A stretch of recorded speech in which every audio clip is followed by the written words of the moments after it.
Hello, hello, hello. Happy Hey, Friday. you know why I'm laughing. Yes, but you know what? It's okay. It's like, we just make it work. It's okay. So, for those of you out there in the Home Buyers Clubhouse, welcome, welcome. I am Erica Batts with New American Funding, and we have Miss Nicole. I Introduce am yourself. yes, I am Nicole Crawford. I'm a realtor with Keller Williams Realty serving the Greensboro Triad area. Yes. Well, Yes, ma'am. today is Friday. It's actually Good Good Friday. Friday. So yeah, so you have something good to talk about? What you got to talk about? Listen, this is a holiday weekend.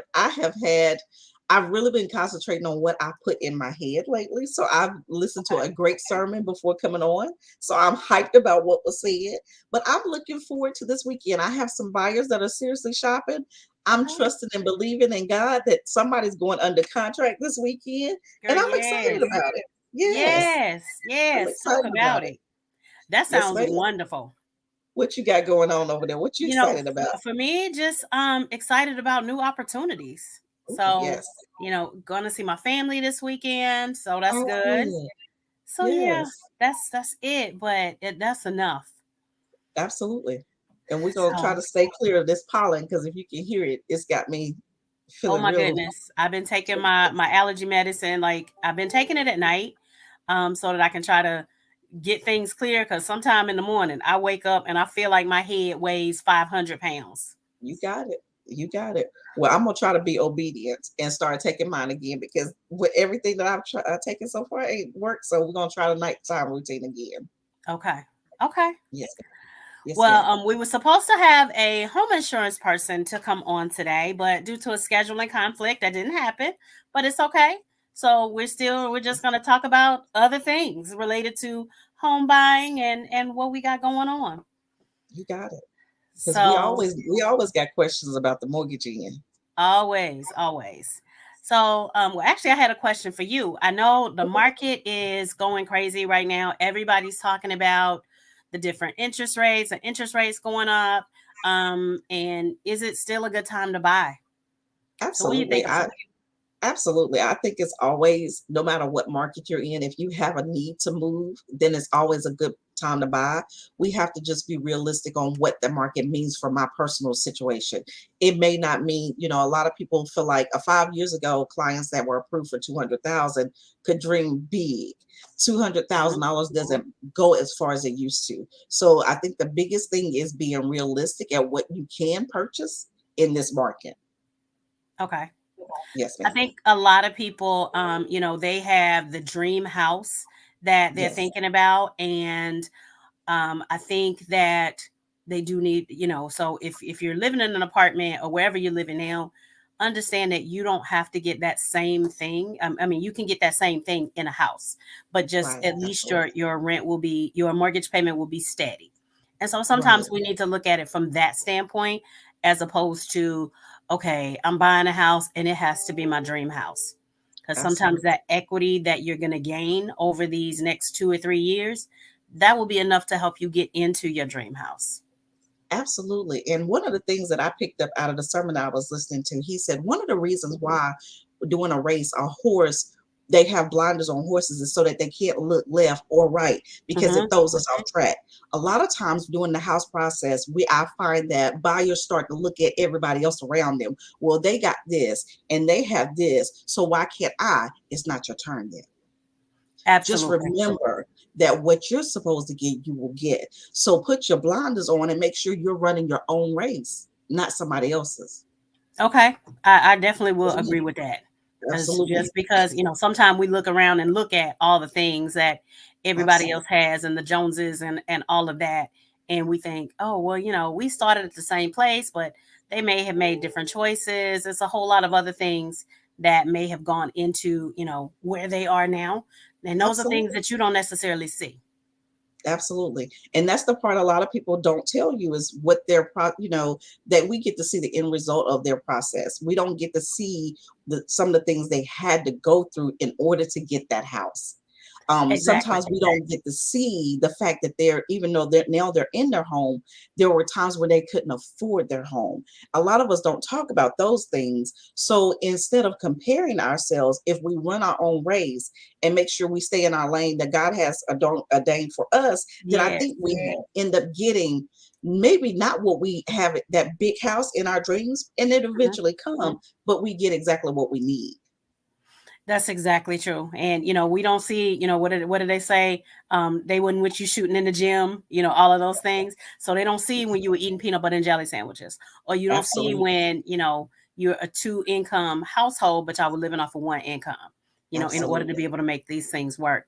So those are really Absolutely. great points. And then I will Was say on the mortgage end right now, everybody's looking at interest rates going, oh my goodness, interest rates are going high. But I think a lot of people don't realize that we are really where we were like 5 years ago. So the interest rates are just back to where they were. Things got with COVID, they dropped interest rates down. It did what it was supposed to do. And now it's time for those things to go back up. But that also absolutely. means that's less house that a lot of people can afford. Whereas last year, you could afford a $250,000 house. This year, you're looking at, $200,000. Hmm. Hmm.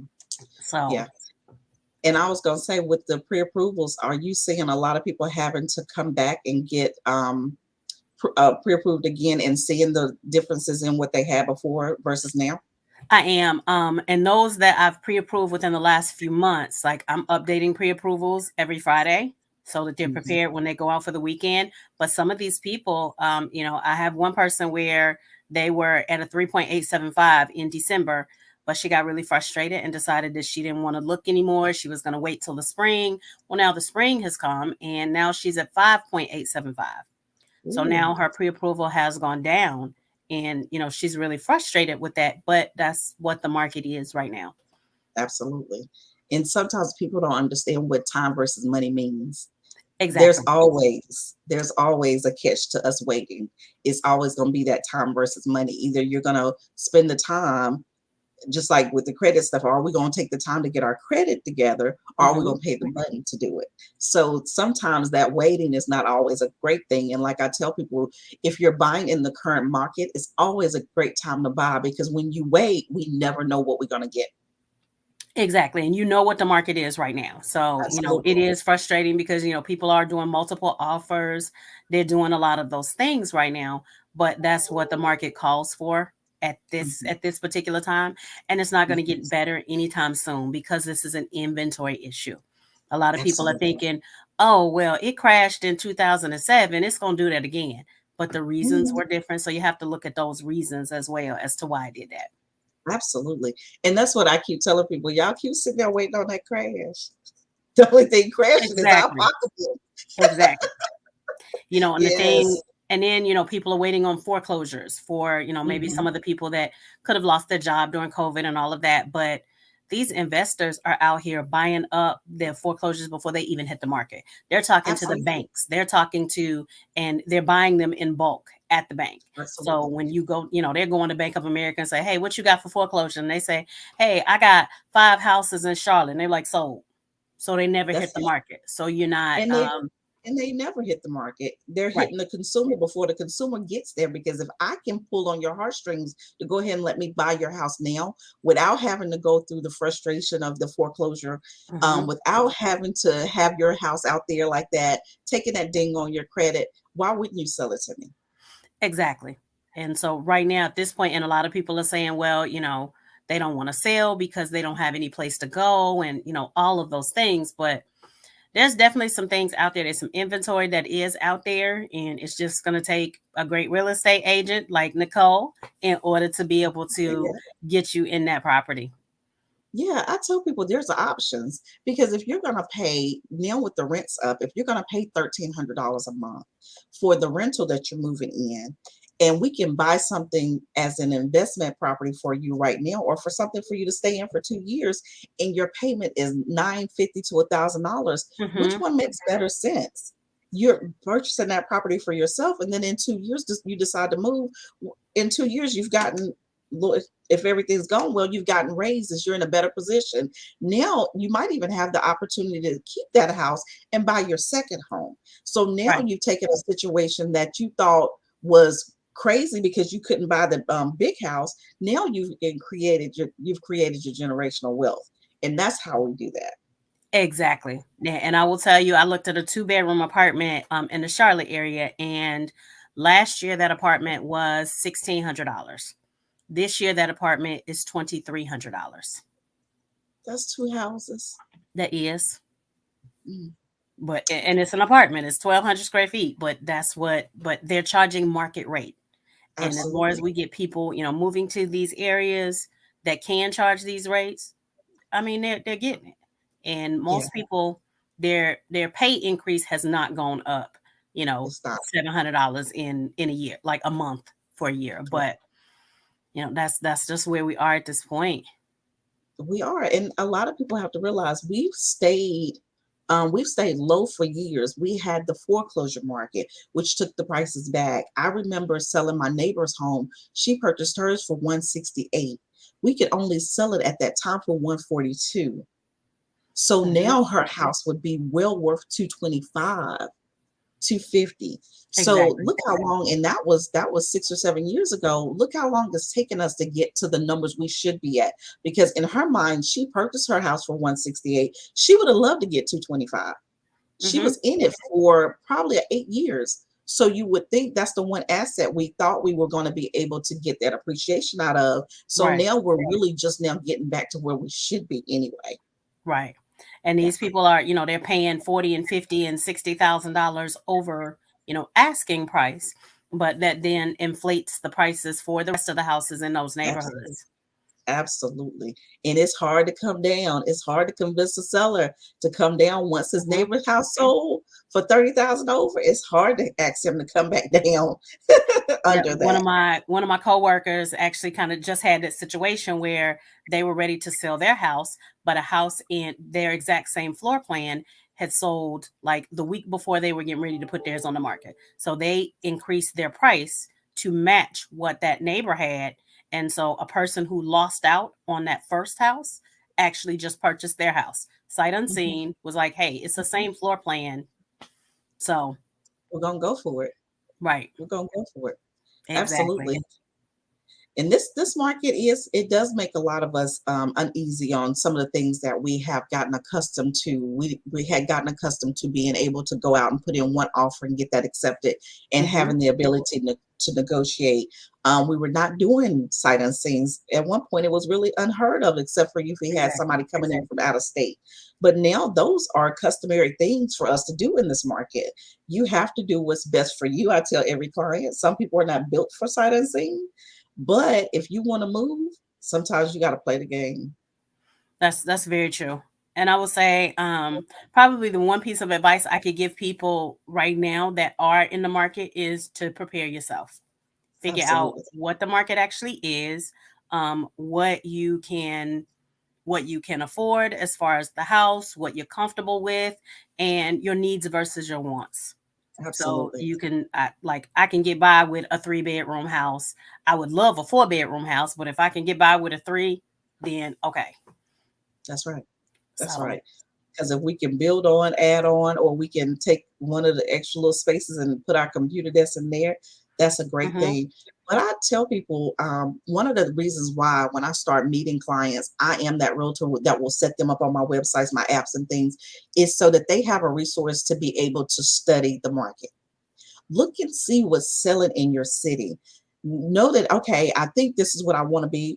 Ask questions. What payment would I be at this price point? Once you get that answer, look at what's coming in that price point. Look at what hits the market in that price point. If you notice 150 only really gets you a 3 bedroom, one bath, it's probably unrealistic that you're going to get a 4, 2.5 with the 2-car garage in that neighborhood that everybody loves. So if right. we really pay attention to what the market is doing, we can kind of start adjusting our expectations. And that's what a client said to me today. She said, Nicole, I've had to adjust my expectations. And I said, I'm glad that you were able to do it instead of me having to force you to do it, because that's where it becomes hard on us as realtors, because now we're having to say, look, that doesn't exist anymore. come with me on this journey right here. We can Right. find something, but it won't be the big house. It may not be the big house.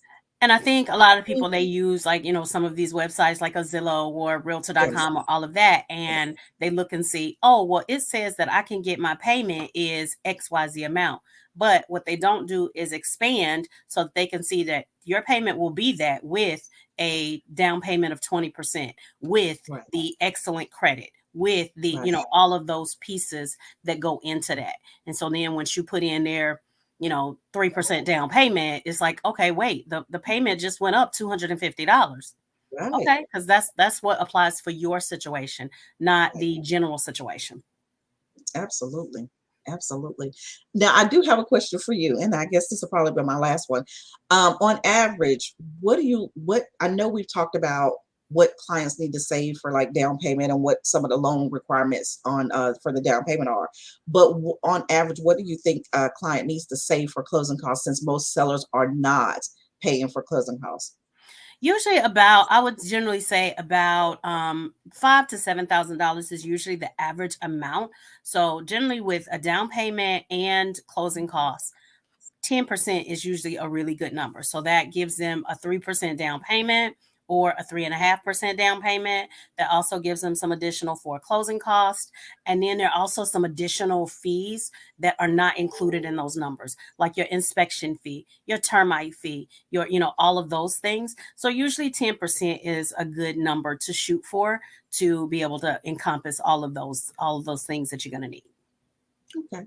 See, and even that right there is a good number for me because I had not been using 10, but that's a good thing to know. I Yep. appreciate that. Yep. So that's what it is. Okay. All right.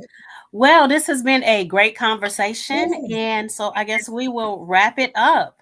So, again, my name is Erica Batts. I am a mortgage loan officer with New American Funding.